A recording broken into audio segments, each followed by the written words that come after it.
Today's expression is this.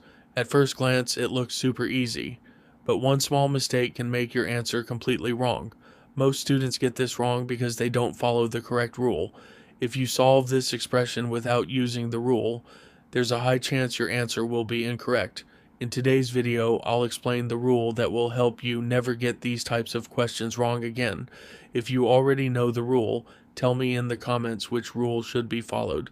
You have only 5 seconds, hurry up, and let's see who can prove they're a math genius.